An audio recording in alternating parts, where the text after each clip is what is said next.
Hello, welcome back to this week's vlog. So this week we're talking about a small research journey for me, which was digital photography.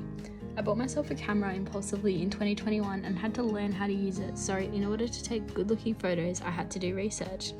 I started off by mainly researching other content creators on Instagram to find a style I wanted to manipulate into my own work and explore which ones I deemed achievable for myself and my competency levels.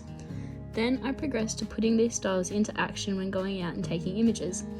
A speed bump I found while doing this was having to stop mid-take and look at how to manipulate my camera settings to take better photos for the style I was exploring. Here's some of my final images. In this particular research journey for media, I made use of the resources provided through Compass and all external links and further readings provided because I know they're genuine and support the research right if I look into the right topic. A question I asked myself while sorting through information is, where did this idea come from? Who did this particular research? I find doing this makes it easier to find out the source of the research, the researchers, and if the information that's being shared is legitimate. Also, when sorting through information, I always question the source and how credible the author and the website are if it's online. And when trying to source information, I go through Google Scholar versus normal Google because it sifts through a lot of the information already and generally shows the more credible information versus just a blog with someone's opinion on it.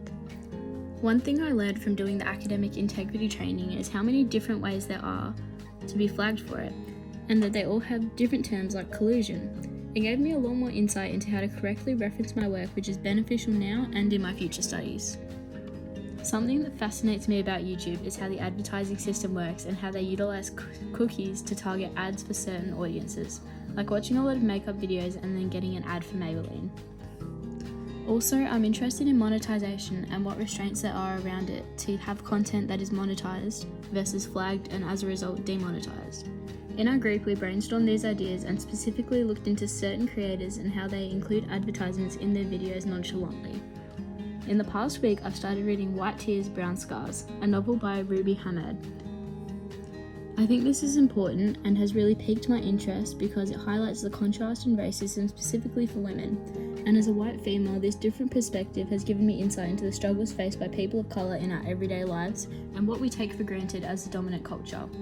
The current COVID-19 pandemic has altered the media content I engage with because I have a lot more time to dig into topics I wouldn't have previously. Also, because digital media, especially social media, is so much more common as a way for individuals to connect with each other and talk about the content they're consuming. It's an altered platform, which is why I've started to change what and how I consume modern media.